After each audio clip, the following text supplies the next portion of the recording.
The cops thought they'd caught just another trespasser, forcing him to pick up trash under the blazing sun while they smirked with pride. But they had no clue who he really was until a black SUV rolled out of the woods. What happened next turned their world upside down. Let's start from the beginning. It was one of those summer days that felt like the air had turned into a warm blanket, stifling but oddly comforting. The cicadas were buzzing like they'd had way too much caffeine, and the sun was throwing heat like it had a grudge. 54-year-old John Moore didn't mind, though. With his simple t-shirt, worn jeans, and sneakers that had seen better days, he was the picture of a man who enjoyed life's simpler pleasures. Short, stocky, with a head of salt and pepper hair that made him look like wisdom personified, John carried himself with the kind of quiet confidence that made people notice him. Even if he wasn't trying to stand out, John had lived in this small, sleepy town in the heart of a strict state for decades. It was the kind of place where folks kept their curtains drawn and their noses in everyone else's business. The laws here, let's just say they weren't made for people like John. And though he usually kept his head down today, he was just trying to enjoy the woods. The forest was John's escape, a place where he could think, clear his mind, and leave the noise of the world behind. The tall trees stood like sentinels, their shadows offering a cool refuge from the sun. He was lost in thought, stepping lightly along the trail he knew like the back of his hand, when a sudden wail of sirens shattered the peace. "Hey, you there!" a voice barked, sharp enough to cut through the cicadas' chorus. John turned, calm as ever, to see a police cruiser pulling up. The officer stepping out looked like he'd been cast straight out of a bad cop drama. Officer Louis Edward, mid-30s, lean, with a grin that was more predator than pleasant, walked toward John like he owned the place. Behind him, a younger officer, Alfie, tagged along, looking like he'd rather be anywhere else. "Something wrong?" John asked, his voice steady but curious. Joe didn't answer immediately. He was sizing John up, his eyes narrowing as if trying to find a reason to escalate things. "Something wrong? You're damn right there's something wrong," Joe finally spat, stepping closer. "This here's private property, and you're trespassing. You got a permit to be wandering around?" John frowned. Private property? He'd walked this trail for years and never seen so much as a keep out sign. "Sorry, officer. I didn't see any signs. I've been walking here for ages." "Yeah, well, maybe it's time someone taught you the rules," Joe cut him off, his grin widening into something nastier. He reached into the back of the cruiser and tossed a large black trash bag onto the ground in front of John. "Let me make it real simple for you," Joe said, leaning in until they were almost eye to eye. "Either you pick that up and start cleaning, or I write you up for trespassing. Your call, pal." John's jaw tightened, but he kept his cool. He wasn't about to let this officer see him lose his composure. With a slow nod, he bent down, picked up the bag, and started walking the trail again, this time with Joe and Alfie following close behind like two overzealous babysitters. The task itself wasn't hard, but the humiliation was suffocating. Every step, every piece of trash he picked up felt like a small stab at his dignity. And Joe? He wasn't about to let the opportunity for a power trip pass him by. "Yeah, that's it. Pick up every little piece," Joe called out, his voice dripping with mockery. "Maybe next time you'll think twice about strolling where you don't belong." John didn't respond. He kept his head down, focused on filling the bag, but every fiber of his being screamed for him to push back. Not now, though. Not here. Alfie, the younger officer, trailed behind Joe, his body language practically shouting discomfort. He glanced at John every now and then, his eyes darting away quickly whenever John looked back. The forest, once a place of peace, now felt oppressive. The trees seemed to close in, their branches like crooked fingers pointing at the absurdity of the scene. Yet through it all, John remained composed. He wasn't a man to act on impulse, not when there were better ways to make a point. With each step, as the weight of the trash bag grew, so did John's resolve. He might have been forced into this degrading task, but the wheels in his mind were already turning. Louis Edward thought he was in control, but he had no idea who he was messing with. John tightened his grip on the bag, his mind focused on one thought. This wasn't over. The sun wasn't just shining, it was practically grilling everything in its path. Sweat trickled down John's back as he bent over for what felt like the 100th time to pick up a crumpled soda can. The black trash bag was heavier now, dragging against the ground as if mocking him. Every motion was deliberate, not because he wanted to take his time, but because every fiber of his being refused to give Louis Edward the satisfaction of seeing him rush. "Come on, Grandpa." Joe's voice sliced through the stillness, his tone oozing impatience. "You think I got all day to babysit you? Pick it up. My lunch isn't going to wait forever." John straightened up slowly, wiping his brow with the back of his hand. His calm gaze locked onto Joe, the kind of stare that could silence a room. But Joe wasn't the type to notice subtle warnings. "You think this is the right way to handle this?" John finally asked, his voice calm but edged with steel. Joe stepped forward, his boots crunching against the dry leaves. "You gonna lecture me now? Maybe you need a reminder about how things work around here," he said, his voice growing sharper, like a knife trying to carve through John's composure. John said nothing. His silence was louder than any words. Joe hated it. He could feel his control slipping, and it made him reckless.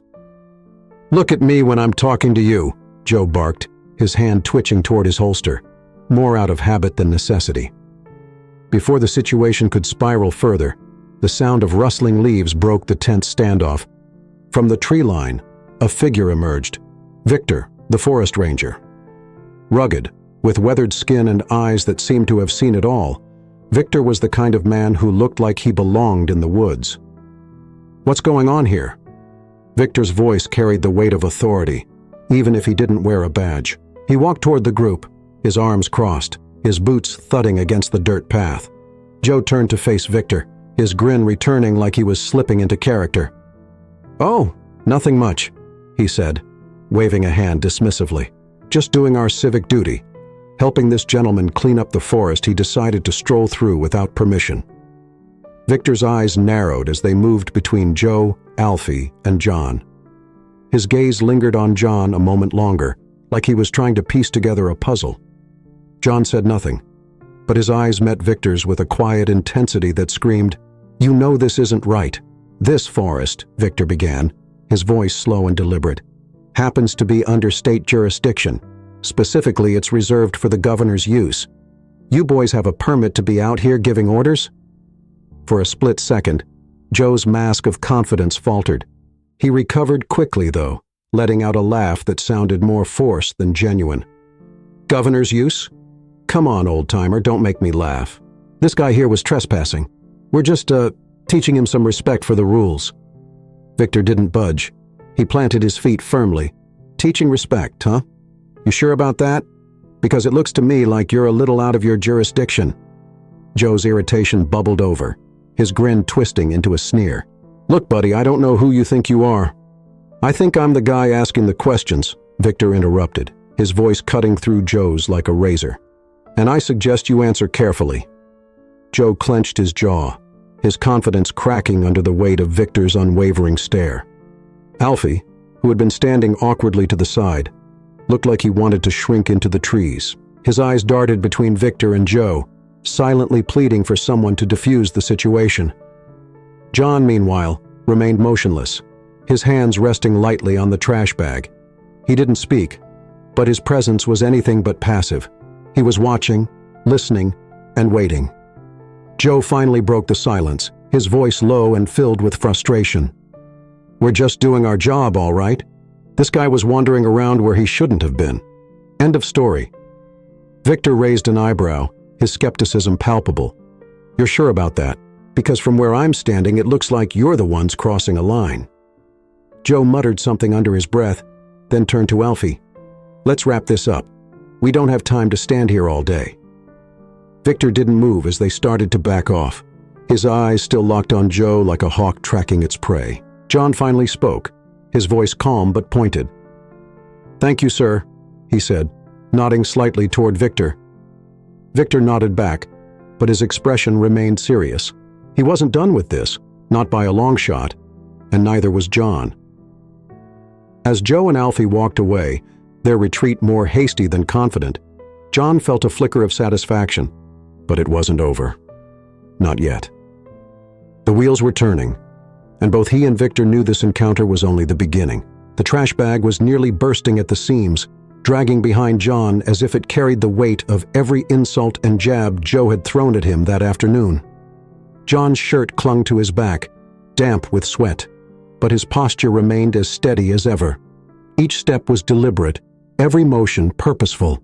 He was just tying off the bag when the unmistakable growl of an engine cut through the forest's stillness. From the tree line emerged a sleek black SUV, its tinted windows gleaming under the relentless sun. The vehicle rolled to a stop with an air of authority, the tires crunching softly on the gravel path. John straightened up, brushing his hands on his jeans, and turned to face the new arrival. Joe froze mid-step, his earlier bravado suddenly replaced with confusion. Alfie, still fidgeting in the background, looked like he wanted to disappear into the nearest bush.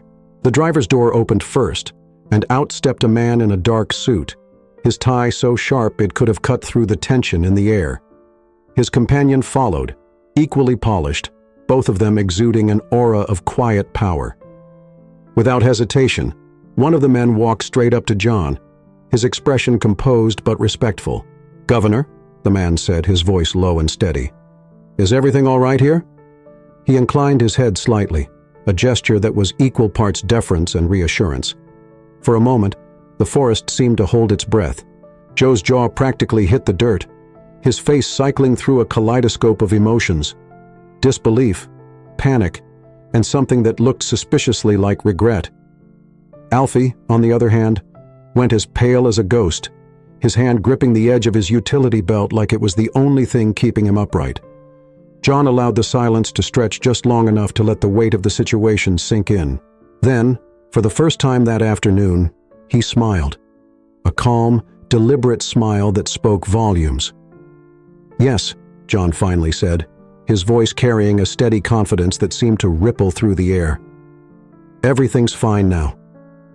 Joe took a shaky step back, his mind clearly racing to process the new reality. "Governor," he stammered, his voice barely above a whisper.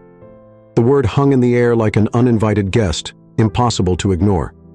John turned toward Joe, his expression unreadable but his gaze piercing. He closed the distance between them with a slow, deliberate stride, each step measured like the ticking of a clock. Stopping just short of Joe's trembling frame, he locked eyes with the officer. His voice, calm but laced with unshakable authority, cut through the stunned silence.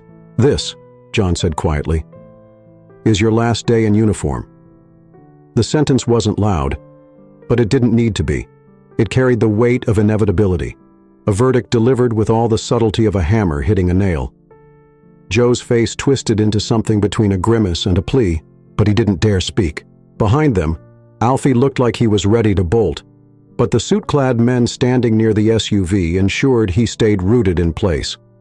John turned his attention to the younger officer, giving him a long, appraising look. Unlike Joe, Alfie wasn't bold enough to meet his gaze. "You," John said, his tone softening ever so slightly, "still have a choice to make. I suggest you think carefully about it." Alfie swallowed hard, his Adam's apple bobbing like it was trying to escape. He nodded quickly, his face a picture of quiet terror. As the suited men moved to escort Joe and Alfie back to their cruiser, the forest seemed to exhale. The tension dissipated, replaced by the hum of cicadas and the faint rustle of leaves in the breeze. John didn't say another word. He simply dusted off his hands, nodded once to the men in suits, and climbed into the waiting SUV. As the vehicle pulled away, the gravity of the moment remained suspended in the air, leaving Joe and Alfie standing in the wreckage of their arrogance. The aftermath was swift and unforgiving. By the next morning, the story was plastered across every local news outlet. Headlines blared about the rogue officer who had dared to humiliate the state governor during a routine walk in the woods. Social media exploded, the hashtags piling up as people shared their outrage, disbelief, and, in some cases, reluctant amusement. Louis Edward became an overnight symbol of unchecked authority gone wrong. The video of his confrontation with John, captured by one of the governor's staffers, went viral, sparking debates about police reform and accountability. Within hours, Joe was placed on administrative leave, his career effectively over. As for John, he didn't waste the momentum. The incident became the catalyst for a statewide initiative aimed at overhauling law enforcement training and policies. Standing at the forefront of the movement, John used his platform to push for meaningful change. His quiet strength and unwavering determination, inspiring countless others to join the cause. The forest, once a symbol of isolation and tension, became a rallying point for reform. And John Moore, the man who had been underestimated and dismissed, proved that even in the face of injustice, dignity and resolve could pave the way for change. What would you do in John's shoes? Share your thoughts in the comments.